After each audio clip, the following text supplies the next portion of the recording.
નમસ્કાર વિદ્યાર્થી મિત્રો, આપણે એક બહુપદી ચેપ્ટર શીખી લીધું. બહુપદી ચેપ્ટર ને આપણે 9 વિડીયોમાં પૂરું કર્યું હતું. આશા રાખું છું કે તમને આ બહુપદી ચેપ્ટર સરસ રીતે આવડી ગયું હશે. મારી મેથડ પણ તમને પસંદ પડી હશે. સામાન્યમાં સામાન્ય વિદ્યાર્થી પણ બહુપદી ચેપ્ટર સમજી શક્યો હશે એવી આશા રાખું છું.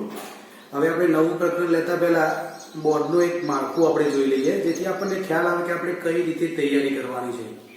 આપણને માળખાનો ખ્યાલ ના હોય તો પછી શું થાય કે આપણે ચેપ્ટર ચાલે એમ તૈયાર કરી જઈએ, પણ સ્માર્ટ મહેનત ના થાય. સ્માર્ટ મહેનત કરવી હોય તો એના માટે તમારે બોર્ડનું માળખું સમજવું પડે.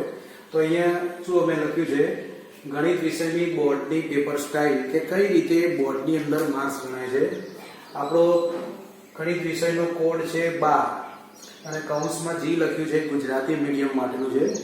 અને એના નીચે પછી વર્ષ લખ્યું હોય માર્ચ 2021 આગામી પેપર, અને નીચે કદાચ ન્યૂ કોર્સ લખ્યું હોય, હજુ પણ ગઈ સાલ જ અભ્યાસક્રમ બદલાયો છે. હવે બોર્ડની અંદર 80 માર્કનું પેપર આવશે, જે ગઈ સાલ એટલે કે આ સાલ 2020માં માર્ચ 2020માં જે આવી ગઈ તે બોર્ડનું પેપરના કુલ 80 ગુણ શાળા કક્ષાએથી 20 ગુણ બોર્ડની અંદર મોકલવાના છે. એમ કરીને ટોટલ 100 ગુણ થાય. હવે પાસ થવા માટે બોર્ડની અંદર 80 માંથી 26 ઓછામાં ઓછા લાવવા ફરજિયાત છે, અને શાળા કક્ષાએ 20 માંથી ઓછામાં ઓછા 7 ગુણ લાવવા જરૂર છે. બંને ભાગની અંદર આ રીતે માર્ક્સ લાવવા પડે. ટોટલ થઈને 26 માર્ક, 26 ને 7 33, એટલે 100 માંથી 33 માર્કે પાસ થાવ. પણ માનો કે તમને 20 માંથી ઇન્ટરનલ અમે 15 તમને આપ્યું, તો 20 માંથી 15 તો 33 માંથી 15 આપણે બાદ કરીએ તો 18 માર્ક્સ જોઈએ. તો બોર્ડમાંથી ખાલી 18 માર્ક્સ લાવવાના? ના, એવું નથી. બોર્ડની અંદર તો 26 ફરજિયાત લાવવાના, અને આમાંથી 20 માંથી ફરજિયાત 7 લાવવાના, તો જ તમે પાસ થાઓ. બોર્ડમાં તમે 80 માંથી 50 લાવ્યા હોય પણ શાળા કક્ષાએ 20 માંથી 6 ગુણ મળ્યા હોય તો પણ તમે નપાસ જાહેર થઈ શકો. એટલે ખાસ ધ્યાન રાખજો મિત્રો કે શાળા કક્ષાએ 20 માંથી 7 ગુણ લાવવા ફરજિયાત છે. હવે આપણે પહેલા એ સમજી લઈએ કે શાળા કક્ષાએ કઈ રીતે 20 માંથી ગુણ લાવવા. તો પ્રથમ પરીક્ષા શાળા કક્ષાએ લેવાશે 80 માર્કની, જેમાં અડધા ચેપ્ટરો હશે, અને એને 5 ગુણમાં રૂપાંતર કરવાના છે. એટલે તમે 80 માંથી 80 લાવો તો તમને 5 માંથી 5 મળે. આપણે ડિવાઈડ કરીએ તો 16 × 85, એટલે 16 માર્ક લાવો એટલે તમને 1 માર્ક મળે. બીજા 16 લાવો એટલે 2 મળે. ત્રીજા 16 લાવો એટલે 3 મળે. એ રીતે પોઈન્ટમાં પણ એનું વિભાજન થાય. આપણે થોડી વાર પછી સમજીએ. બીજી પરીક્ષા પણ એ જ રીતે 80 માર્ક લેવાય અને એને 5માં કન્વર્ટ થાય. એટલે આ 10 માર્ક એવા છે મિત્રો કે જે તમારી પરીક્ષામાંથી જ તમને 10 મળવાના છે. એટલે તમારે શરૂઆતથી જ મહેનત કરવી પડે. કોઈ વિદ્યાર્થી 100 માંથી 100 ગુણ લાવવાનો ટાર્ગેટ રાખે ગણિતની અંદર, તો એને તૈયારી ક્યાંથી કરી દેવી પડે? પહેલી પરીક્ષામાંથી, કે પહેલી પરીક્ષામાંથી એને 80 માંથી 80 લાવવાની તૈયારી કરવી પડે. પછી બીજી પરીક્ષામાં પણ 80 માંથી 80 લાવવાની તૈયારી કરવી પડે, અને બોર્ડમાં પણ 80 માંથી 80 લાવવાની તૈયારી કરવી પડે. ત્યારે જ તે 100 માંથી 100 માર્ક્સ મેળવી શકે. હા, એને આ પણ પૂરા લાવવા પડે, પણ લગભગ જે છોકરાઓ પહેલી બીજી પરીક્ષામાં 80 માંથી 80 લાવતા હોય તો આમના માટે તો આ 10 માંથી 10 લેવા એ ઈઝી વસ્તુ છે. કારણ કે લખાણ ઉપર છે કે વર્ગ કાર્ય, ગૃહ કાર્ય, પછી ગ્રાફ, પ્રોજેક્ટ, કોઈ પણ એક પ્રવૃત્તિ, શાળાકીય લેવલે ક્વિઝ સ્પર્ધા કે ગમે તે એસીપી તમારા વિષય શિક્ષક જે રીતે ગોઠવે એ રીતે પ્રથમ સત્રના 5 અને બીજા સત્રના 5 એમ કરીને કુલ 10 ગુણ એ તમારા વિષય શિક્ષક તમને આપે છે. અને આ 5 માંથી 5 તમારે લાવવાના છે પહેલી બીજી પરીક્ષામાંથી. એમ કરીને કુલ 20 માર્ક શાળા કક્ષાએ છે. તો આપણો સૌથી પહેલો ટાર્ગેટ શાળા કક્ષાએ 20 માંથી 20 લાવવાનો હોવો જોઈએ. 20 માંથી 19.5 લાવીએ તો પણ 20 માં કન્વર્ટ થઈ જાય. 19.5 બોર્ડની અંદર મોકલવામાં આવતા નથી. તો 19.5 લાવવા માટે આપણે ઓછામાં ઓછા કેટલા લાવવા પડે? તો સમજીએ કે 80 માંથી 5 ગુણ કન્વર્ટ થાય છે. માનો કે કોઈ વિદ્યાર્થી 16 ચોક 64 માર્ક લાવે તો એને કેટલા માર્ક્સ મળે? 4 માર્ક મળે. 16 પંચા 80 એટલે 80 લાવે તો 5. પણ માનો કે 16 નામાં 8 ઉમેરીએ એટલે કે 72. જો એ 72 માર્ક્સ લાવે તો એને 4.5 મળે. પણ જો 76 લાવે તો એને 4.75 મળે. તો આપણો પહેલો ટાર્ગેટ 76 ને ક્રોસ કરવાનો હોવો જોઈએ. 76 ને તમે ક્રોસ કરી કાઢો તો તમને પૂરા માર્ક્સ આવવાની શક્યતા વધી જાય. માનો કે કોઈ વિદ્યાર્થી 76 માર્ક્સ લાવ્યો, બીજી પરીક્ષામાં પણ 76 માર્ક્સ લાવ્યો તો એને 4.75 માર્ક્સ મળ્યા. અને અહીંયા 10 માંથી 10 લાવે તો વિષય શિક્ષકને મૂકવાના હોય છે, એટલે હોશિયાર વિદ્યાર્થી હોય એટલે એનું આ બધું કામ ઓકે જ હોય, એટલે એમાં 10 માંથી 10 એને મળી જતા હોય છે. તો હવે ટોટલ મારીએ તો 4.75 ને 4.75 એટલે 9.5 માર્ક થાય અને આમાં 10 એટલે ટોટલ એને 19.5 માર્ક મળે. 19.5 માર્ક મળે એટલે એને સમગ્ર 20 માં કન્વર્ટ થઈ જવાના. તો આમ એને બોર્ડની પરીક્ષામાં 20 માંથી 20 જાય એટલે પછી એને બોર્ડની પરીક્ષામાં 80 માંથી 80 ગુણ લાવવાના રહે. એ 80 માંથી 80 ગુણ લાવે અને પેલા 20 બેનો સરવાળો એટલે એને 100 થઈ જાય. પણ જો માનો કે 80 માર્ક લાવે તો એનો 1 માર્ક ઓછો થાય. તો જે વિદ્યાર્થીઓને બોર્ડની અંદર 100 માંથી 100 લાવવાના છે એમને આ રીતે પહેલી પરીક્ષાથી ટાર્ગેટ કરવું પડે. અને મેં કીધું એમ 76 ની લિમિટ ક્રોસ કરવી પડે. પહેલી પરીક્ષામાં 80 માં 76 ઉપરથી લાવવાના. મિનિમમ 76 આવે તો ચાલે, વાંધો નહીં. અને બીજી પરીક્ષામાં પણ 76 ઉપર લાવવાના. એકમાં 80 આવી જાય અને બીજીમાં 72 આવે તો પાછું એકમાં 4.5 ને એકમાં 5 તો બી એને 9.5 માર્ક્સ થઈ ગયા. તો પણ એ 20 માંથી 20 લાવી શકે. પણ ટૂંકમાં સમજી લેવો કે પહેલી બીજી પરીક્ષામાં થઈને એના વધુમાં વધુ 8 માર્ક કપાવવા જોઈએ. 8 થી જો વધારે કપાશે તો પછી એને પૂરા માર્ક્સ આવશે નહીં. એટલે 8 માર્ક કપાય ત્યાં સુધી એને પૂરા માર્ક્સ આવી શકે. 10 માર્ક કપાય તો પછી એનો શાળા કક્ષાએ 1 માર્ક ઓછો થઈ જાય. એટલે પછી બોર્ડની અંદર 1 માર્ક ઓછો જાય, પછી ભલે 80 માંથી 80 લાવે. હવે આ તમે સમજી ગયા છો. એટલે આપણો પહેલો ટાર્ગેટ શાળા કક્ષાએ 20 માંથી 20 લેવાનો. હવે બોર્ડના પેપરનું માળખું કેવું હોય છે તો મેં અહીંયા ડ્રાફ્ટ કર્યું છે કે બોર્ડની અંદર વિભાગ A, B, C અને D એમ 4 વિભાગો હોય છે. વિભાગ A 16 ગુણનો હોય, વિભાગ B 20 ગુણનો હોય, વિભાગ C 24 ગુણનો હોય, વિભાગ D 20 ગુણનો, એટલે કુલ ગુણ 80 થાય. સમય 3 કલાક છે. હવે જોઈએ કે 16 ગુણ છે. પ્રશ્ન નંબર કઈ રીતે આપ્યા હોય છે તો સરળ. પહેલો વિભાગ પ્રશ્ન નંબર 1 થી 16. એટલે તમે પરીક્ષાની અંદર ઉત્તર વહીમાં જ્યારે લખતા હોય તો ઉપર તમે વિભાગીય બોર્ડ મારો અને પછી પ્રશ્નના જવાબ લખવાના શરૂ કરો તો ખાસ તમારા 16 જવાબ આવી જવા જોઈએ. અહીંયા દરેક પ્રશ્નનો 1 ગુણ છે. હવે દરેક પ્રશ્નનો 1 ગુણ હોય તો તમે સમજી ગયા કે આ કયા પ્રકારના ક્વેશ્ચન હોઈ શકે તો VSQ વેરી શોર્ટ ક્વેશ્ચન્સ, એટલે કે જેનો જવાબ એક શબ્દ કે એક વાક્યમાં આવતો હોય એવા બધા પ્રશ્નો. એવા કુલ 16 પ્રશ્નો તમને પૂછ્યા હોય. આપણે અંદાજિત સમય એના માટે 20 મિનિટ પાડવાનો. 20 મિનિટમાં એ પૂરું કરી દેવું.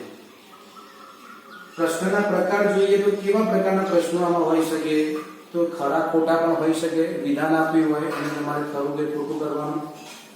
પછી MCQ એટલે મલ્ટી ચોઇસ ક્વેશ્ચન્સ, બહુ વિકલ્પીય પ્રશ્નો, કે પ્રશ્ન હોય અને એના 4 વિકલ્પ હોય, એમાં એક સાચો વિકલ્પ તમારે પસંદ કરવાનો અને એનો જવાબ ખાલી જગ્યામાં લખવાનો. એટલે એક્ચ્યુઅલી ખાલી જગ્યા પૂછી હોય છે, પણ ખાલી જગ્યાના જવાબ નીચેના 4 વિકલ્પમાંથી ગમે તે વિકલ્પ આવતો હોય. પછી જોડકા પણ પૂછી શકે. એકલી ખાલી જગ્યાઓ પણ પૂછે કે જેમાં કોઈ વિકલ્પ આપ્યો હોય નહીં. કદાચ કોઈ પરીક્ષક એવા બી હોય કે એવી ખાલી જગ્યા પૂછે કૌંસમાં 2 જ વિકલ્પ આપ્યો અલ્પવિરામ કરીને અને એમાંથી એક પસંદ કરવાનો હોય તો એ બેસ્ટ થઈ જાય તમારા માટે. સાચું પડવાની સંભાવના 50% થી વધી જાય. અને કોઈ પરીક્ષક ખાલી જગ્યાઓ એવી પણ પૂછે છે કે જેમાં કોઈ વિકલ્પ આપેલા હોતા નથી. એટલે તમારે ટૂંકી ગણતરી કરીને જવાબ લખવાનો હોય, કાં તો કોઈ સૂત્ર આવતું હોય, કાં તો કોઈ ગણતરી કોઈ આલેખ ઉપરથી જવાબ હોય. પછી જોડકા, વ્યાખ્યા પણ પૂછી શકે, સૂત્ર પણ કોઈ પૂછી શકે, એકમો પણ પૂછી શકે, જે મોટે ભાગે વિજ્ઞાનમાં આવે. અને આકૃતિ પરથી પ્રશ્ન પૂછવાનો પણ પૂછી શકે. એક શબ્દ કે એક વાક્ય આધારિત પ્રશ્નો પણ પૂછી શકે. તમને કોઈ પ્રમેય હોય, પ્રમેયના 3 વાક્યો પણ તમને આપ્યા હોય, પછી એવું પણ કે આ 3 વાક્યોને સાચા ક્રમમાં ગોઠવો, એવું પણ હોય. કોઈ દાખલાના 3 સ્ટેપ બી આપે, 4 સ્ટેપ બી આપી શકે અને એને સાચા ક્રમમાં ગોઠવવાના પણ પૂછી શકે. પણ ટૂંકમાં આ જે વિભાગ છે, વિભાગ આપણો હેતુલક્ષીનો જ વિભાગ કહેવાય કે જેમાં તમે 16 માંથી 16 માર્ક્સ લાવી શકો. પણ થોડુંક વિદ્યાર્થી મિત્રો આમાં તૈયારી વિશેષ કરવી પડે, કારણ કે ગણિતની અંદર આવતી ઝીણામાં ઝીણી વસ્તુઓ તમે તૈયાર રાખો તો આમાં 16 માંથી 16 માર્ક આવે. હવે એના પછી વિભાગ બી. વિભાગ બી એ 20 ગુણનો હોય છે. પ્રશ્ન નંબર 1 થી 16 આગળ આવી ગયા BSP માં, તો 17 થી 26 શરૂ થાય છે. એટલે જ્યારે આપણે બોર્ડનું પેપર લખતા હોઈએ ત્યારે ખાસ ધ્યાન રાખવાનું કે 1 થી 16 પ્રશ્નો લખાઈ ગયા છે કે નહીં.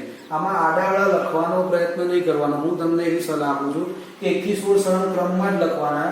બને ત્યાં સુધી તો 1 થી 16 ના જવાબો જ લખો, પ્રશ્નો લખવાની જરૂર નથી. અને વચ્ચે એક લીટી જવા દો એટલે પરીક્ષકને જોવામાં એકદમ સરળતા રહે.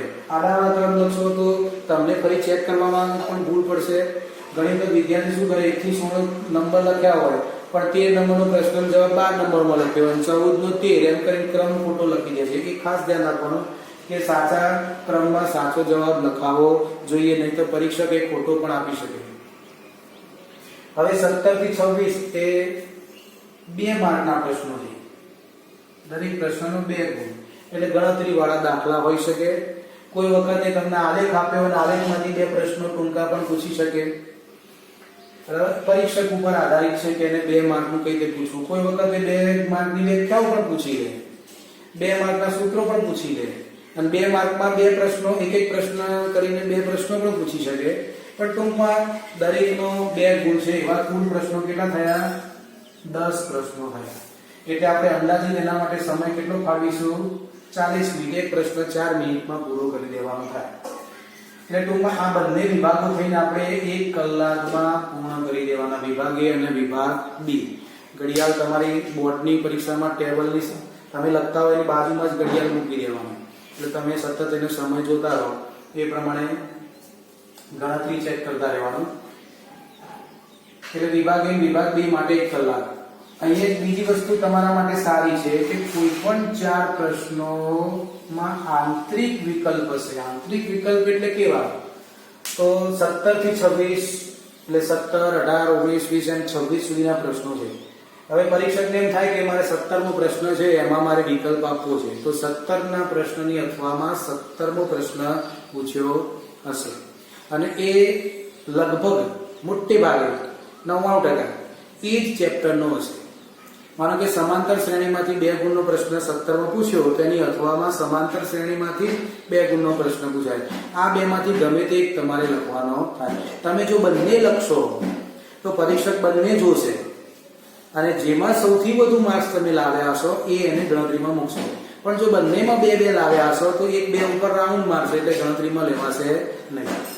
એવી રીતે 17 પ્રશ્નોમાં હોય, પછી 20મા પ્રશ્નમાં આંતરિક વિકલ્પ હોય, 23માં હોય, 25માં હોય. ટૂંકમાં ગમે તે 17 થી 26 માંથી કોઈ પણ 4 પ્રશ્નોમાં આંતરિક વિકલ્પો હશે. એટલે કે 4 ચેપ્ટર એવા હશે કે જેમાં એકની અથવામાં એક દાખલો મળશે. પણ 4 અથવા વાળા હોય તો બાકીના 6 કેવા હોય?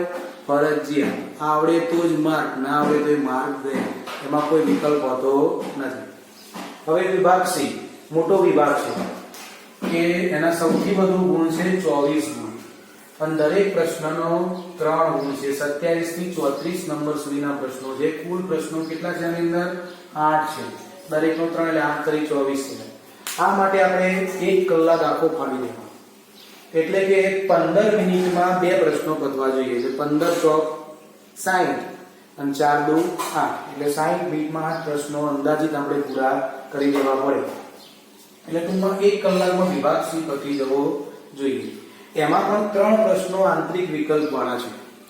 એટલે કે 27 થી 34 માં કોઈ પણ 3 પ્રશ્નો એવા હશે કે એની અથવામાં પ્રશ્ન પૂછ્યો હશે એ જ ચેપ્ટરનો. બાકીના 5 પ્રશ્નો ફરજિયાત છે. એટલે હવે 5 પ્રશ્નો, આમાં 4 ફરજિયાત હતા, સોરી આમાં 6 ફરજિયાત હતા, આમાં 5 ફરજિયાત છે, 3 વિકલ્પ વાળા છે. એ 5 તમને આવડે તો જ પૂરા માર્ક્સ તમે લઈ શકો. આની અંદર વર્તુળ ચેપ્ટરનો પ્રમેય અથવા રાઇડર પૂછાય છે મોટે ભાગે. લગભગ 90% પૂછાતી હોય. એટલે વર્તુળમાં પ્રમેય અને રાઇડર વર્તુળનું ચેપ્ટર જ્યારે આપણે શીખીશું એ સમયે તમને વિશેષ વાત કરીશું. તો પ્રમેય કે રાઇડર એ 3 માર્કે પૂછાય, બાકીના બધા દાખલાઓ છે. આના માટે આપણે 1 કલાક એટલે ટૂંકમાં 2 કલાકમાં A, B અને C વિભાગ આપણે પૂરો કરવાનો. જ્યારે વિભાગ D માં આવીએ ત્યારે આપણે 1 કલાક આપણો બાકી હોવો જોઈએ. એટલે આમાં કદાચ એક વિભાગમાં વધઘટ થાય તો વિભાગ A, B, C પહોંચતા આપણે 2 કલાકમાં એ કામ પૂરું કરી દેવાનું.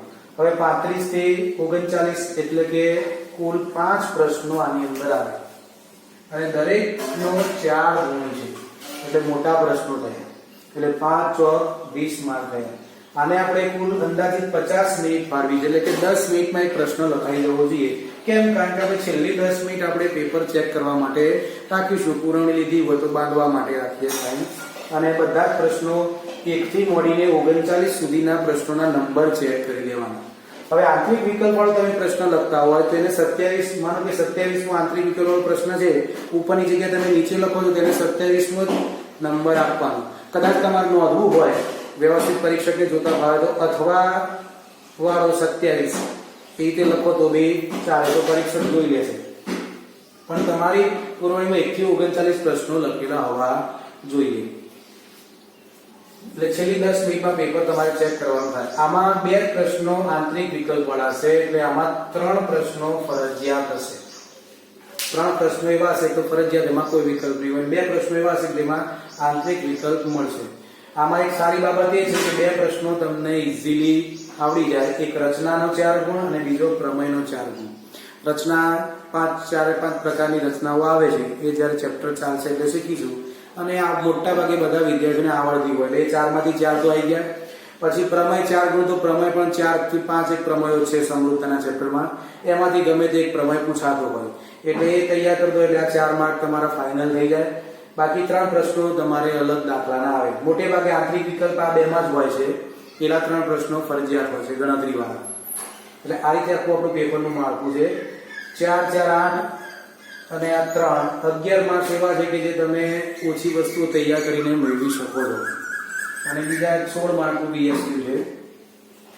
એ હવે કેવી રીતે પાસિંગ માર્ક લાવવું એ વખતે આપણે બોર્ડની પરીક્ષા પહેલા ચર્ચા કરીશું. હાલ તો આપણે આનું માળખું બરાબર સમજી લેજો અને કોઈ જગ્યાએ તમે નોંધી પણ લેજો.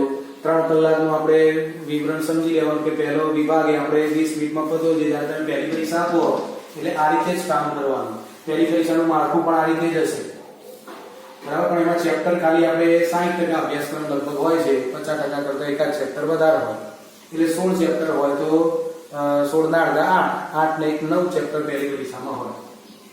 તો BSP માટે કેટલો સમય આપશો? 20 મિનિટ. વિભાગ B માટે કેટલો સમય આપશો? 40 મિનિટ. એટલે વિભાગ A, B 1 કલાક, વિભાગ C 1 કલાક અને વિભાગ D 1 કલાક. 1 કલાકનો થોડો સમય બચે આપણે પેપર ચેક કરવા માટે. તો આ રીતે કુલ 80 ગુણનું માળખું બોર્ડની અંદર છે. હવે આપણે નેક્સ્ટ પ્રકરણવાર દરેક પ્રકરણમાંથી કેટલા માર્કનું પૂછાય એ આપણે જોઈશું.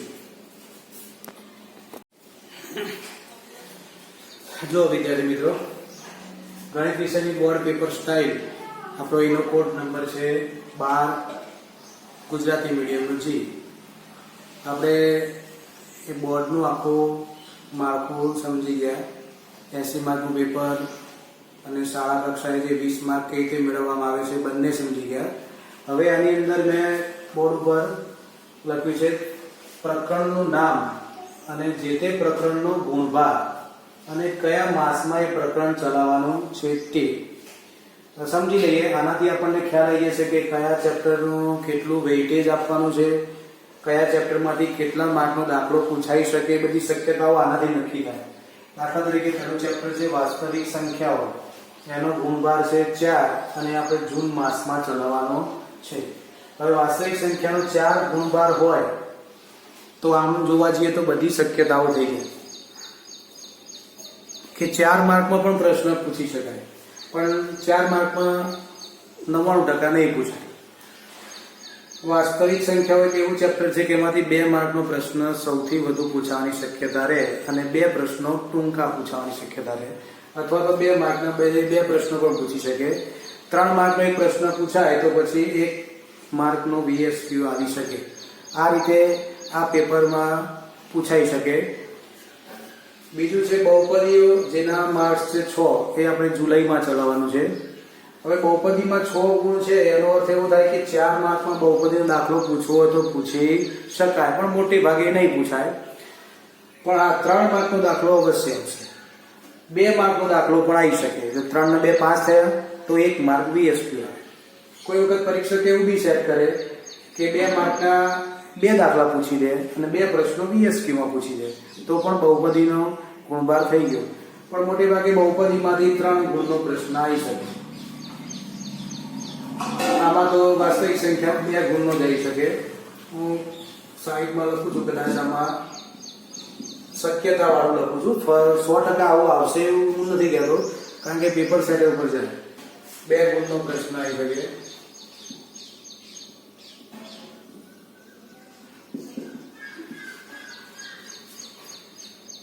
અને 2 VSQ મળી શકે. બહુપદીમાં 3 ગુણનો પ્રશ્ન, 2 ગુણનો પ્રશ્ન અને 1 VSQ. હવે બીજી પણ શક્યતા છે કે 3 ગુણનો પ્રશ્ન એ ના પૂછવો હોય તો 2 ગુણના 2 પ્રશ્નો, તો 2 VSQ. એટલે બહુપદીમાં આ રીતે પણ તમને પૂછી શકે. હવે દ્વિચલ સુરેખ સમીકરણની વાત કરીએ તો દ્વિચલ સુરેખ સમીકરણમાં એના માર્ક છે 8. એટલે સૌથી વધુ 8 માર્ક ધરાવતા 2 પ્રકરણો છે આપણી પાસે. એક પૃષ્ઠફળ ઘનફળ અને બીજું દ્વિચલ સુરેખ સમીકરણ. હવે 8 માર્કનો પ્રશ્ન હોય તો સ્વાભાવિક રીતે આપણે સમજી શકીએ છીએ કે આની અંદર 4 માર્કનો પ્રશ્ન પૂછાવાની શક્યતા વધુ રહે. એટલે દ્વિચલ સુરેખ સમીકરણમાંથી 4 ગુણનો પ્રશ્ન પૂછાઈ શકે. 3 ગુણનો પણ પ્રશ્ન પૂછાઈ શકે. તો એક શેમાં આવે? VSQ માં. બીજી શક્યતા, માનો કે 3 ગુણનો પ્રશ્ન પૂછે તો 2 ગુણનો પ્રશ્ન પણ આવે. તો 3 ને 2 પાસ થયા, 3 VSQ નહીં આવે, પણ 2 ગુણના 2 પ્રશ્નો આવશે. એટલે 2 ગુણના 2 પ્રશ્નો પૂછાઈ શકે.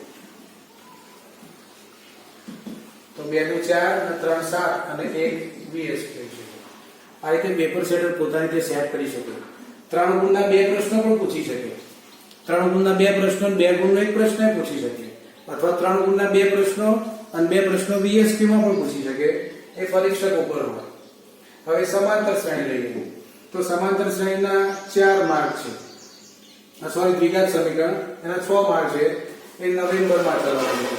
દ્વિઘાત સમીકરણ 6 માર્ક છે તો એ 4 માર્કનો પ્રશ્ન આમાં પૂછી શકાય. 4 માર્કનો પ્રશ્ન પૂછાય તો પછી એને 2 માર્કનો પ્રશ્ન પૂછવાનો રહે.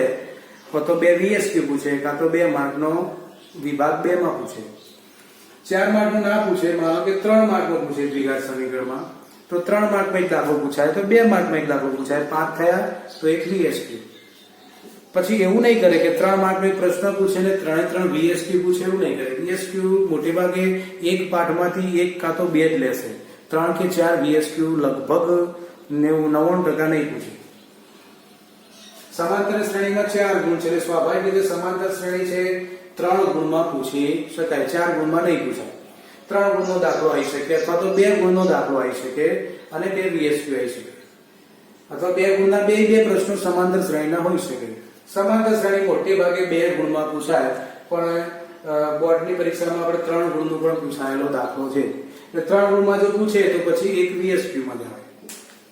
હવે ત્રિકોણનો 6, આની અંદર ફિક્સ છે કે આમાં 4 ગુણનો ફરજિયાત પ્રમેય આવે. એટલે 4 ગુણનો પ્રમેય ફરજિયાત આવે તો 2 ગુણ વધ્યા તો 2 ગુણનો દાખલો પણ આવી શકે, 2 VSQ પણ આવી શકે. યામ ભૂમિતિ 4 ગુણ છે તો યામ ભૂમિતિમાં 3 ગુણનો પ્રશ્ન કદાચ આવે તો આવે, નહીં તો 2 ગુણનો પ્રશ્ન અને 2 એના VSQ, અથવા 2 ગુણના બંને પ્રશ્નો. ત્રિકોણમિતિનો પરિચય 6 ગુણ છે તો એમાં 3 ગુણનો દાખલો આવી શકે, 2 ગુણનો એક દાખલો આવે અને એક પ્રશ્ન VSQ માં આવે. 3 ગુણનો આવશે એમાં. અથવા 2 ગુણના 2 દાખલા પૂછાઈ શકે તો 2 VSQ પૂછી શકે. 3 ગુણના 2 ગુણના 3 દાખલા ત્રિકોણમિતિ પરિચયના નહીં આવે, કદાચ વધુ 2 પૂછી શકે. ત્રિકોણમિતિનો ઉપયોગ 4 ગુણ. આ ચેપ્ટર એવું છે કે આમાં VSQ લગભગ આવતા નથી, સીધો 4 ગુણમાં પ્રશ્ન આવી છે. અને જો કદાચ 3 ગુણમાં પ્રશ્ન આવે તો એક VSQ તમને ખાલી જગ્યા તરીકે ટૂંકી ગણતરી વાળો કે MCQ માં આ પ્રશ્ન પૂછી શકે. એટલે આમાં 3 ગુણનો પ્રશ્ન આવવાની શક્યતા રહે ત્રિકોણમિતિનો ઉપયોગ. પછી વર્તુળમાં 3 ગુણનો પ્રમેય આવી શકે, પ્રમેયના જેવી રાઇડર પણ આવી શકે. તો 3 ગુણ વધ્યા તો 2 ગુણનો પ્રશ્ન અને એક VSQ પૂછી શકે. રચના 4 ગુણ ફરજિયાત દોરવાની પૂછાય. રચના દોરવી 4 એટલે ફિક્સ છે. હવે વર્તુળ સંબંધિત ક્ષેત્રફળ છે. આ પણ એક એવું ચેપ્ટર છે કે જે 4 માર્કનો સીધો દાખલો આમાં પૂછાઈ શકે. 3 માર્કનો પૂછે તો 1 માર્કનો VSQ પૂછાય. એટલે 4 માર્કમાં વર્તુળ સંબંધિત ક્ષેત્રફળ આવે. પૃષ્ઠફળ ઘનફળ 8 માર્ક છે તો એ પણ 4 ગુણમાં પૂછાઈ શકે અને 2 ગુણ 3 ગુણમાં પણ પૂછાઈ શકે. એટલે 4 ને 3 7 થાય તો એક VSQ પૂછાય. એટલે આમાં મોટા દાખલા ગણતરી વાળા આવે છે. આંકડાશાસ્ત્ર 6 ગુણ છે તો એમાં 3 ગુણનો દાખલો આંકડાશાસ્ત્રમાં આવી શકે, 2 ગુણનો દાખલો આવે ને એક VSQ આવી શકે. સંભાવના 4 ગુણ છે તો સંભાવના 3 ગુણનો પ્રશ્ન આવી શકે, અથવા તો 2 ગુણનો પ્રશ્ન આવે તો 2 VSQ આવે, અથવા 2 ગુણના બંને પ્રશ્નો આવી શકે. એટલે આ રીતે આપણે આ માળખું સમજી લઈશું. જે 4 માર્કના પ્રશ્નો જે પૂછાવાની શક્યતાવાળા ચેપ્ટરો જોઈએ તો કયા હોઈ શકે? મારા મત મુજબ એક દ્વિચલ સુરેખ સમીકરણમાંથી 4 માર્કનો પ્રશ્ન આવી શકે. દ્વિઘાત સમીકરણમાં પણ 4 માર્કનો પ્રશ્ન આવી શકે. આમાં નહીં આવે, આમાં તો ફરજિયાત આવે છે. આ ફરજિયાત છે. યામ ભૂમિતિમાં નહીં આવે, ત્રિકોણમિતિ પરિચયમાં નહીં આવે, ત્રિકોણમિતિનો ઉપયોગ આવી શકે 4 માર્કમાં. વર્તુળ બી નહીં આવે, રચના ફરજિયાત આવી શકે. વર્તુળ સંબંધી ક્ષેત્રફળ પણ આવી શકે, પૃષ્ઠફળ ઘનફળ બી આવી શકે. આંકડાશાસ્ત્ર લગભગ આંકડાશાસ્ત્ર નહીં આવે, પૃષ્ઠફળ ઘનફળ આવી શકે. આ બંને નહીં આવે. 1 2 3 4 5 6 અને 7 ચેપ્ટર છે. 7 ચેપ્ટરમાંથી આ 2 ફરજિયાત છે એટલે 5 ચેપ્ટર વધ્યા. 5 ચેપ્ટરમાંથી તમને કોઈ પણ 3 ચેપ્ટરો 4 માર્કમાં પૂછી શકે. તો આ રીતે પેપરનું માળખું છે. અહીંયા પહેલી પરીક્ષા માટે મેં ટીક માર્ક કર્યું છે. કયા ચેપ્ટરો પહેલી પરીક્ષામાં આવી શકે? તો વાસ્તવિક સંખ્યાઓ, બહુપદીઓ, પછી દ્વિચલ સુરેખ સમીકરણ, પછી સમાંતર શ્રેણી, યામ ભૂમિતિ, રચના, આંકડાશાસ્ત્ર અને સંભાવના. ટોટલ ચેપ્ટર 1 2 3 4 5 6 7 અને 8, કુલ ચેપ્ટરો 15. એમાંથી અડધા કરીએ 7 એટલે 8 ચેપ્ટરો એ આપણે પહેલી પરીક્ષામાં પૂછાવાના છે. એટલે ટૂંકમાં સરળ ચેપ્ટરો છે એટલે બહુ વાંધો નહીં આવે. અત્યારથી શરૂઆતથી તૈયારી કરી દેજો, જેથી તમારે આપણે બોર્ડનો ટાર્ગેટ સેટ કરવો હોય તો અત્યારથી આપણે 80 માંથી 76 ઉપર લાવવાની પૂરેપૂરી તૈયારી કરી દેવાની. આ રીતે એનું માળખું છે એટલે તમને ખ્યાલ આવી જશે કે આ પ્રમાણે તૈયારી કરવાની. તમારી જોડે પાઠ્યપુસ્તક હોય તો પાઠ્યપુસ્તકમાં જ્યાં અનુક્રમણિકા છે ત્યાં ચેપ્ટરમાં 4 ગુણ અને આ માસ લખી દેવાના. વાસ્તવિક સંખ્યાઓ 4 ગુણ અને ગુણ, અને કૌંસમાં પેન્સિલથી લખવું તો લખી દેવાનું કે 4 ગુણ છે તો કઈ રીતે ડિવાઈડ થઈ શકે? 3 વત્તા 1 અથવા તો 2 વત્તા 2 અથવા તો 2 વત્તા 2 VSQ. બરાબર, એ રીતે તમારે સમજી લેવાનું. તો આપણી બોર્ડની પેપર સ્ટાઇલ હતી. હવે મિત્રો, હવે આપણે ગણિતનો ચેપ્ટર નંબર 1 આગામી લેક્ચરમાં શરૂ કરીશું, વાસ્તવિક સંખ્યાઓ. ત્યાં સુધી જય હિન્દ, જય ભારત. ઘરે રહેજો, સલામત રહેજો અને મારા વિડીયો જોઈને ચોક્કસથી સારી રીતે ભણજો તો અમારી મહેનત લેખે લાગશે. અસ્તુ.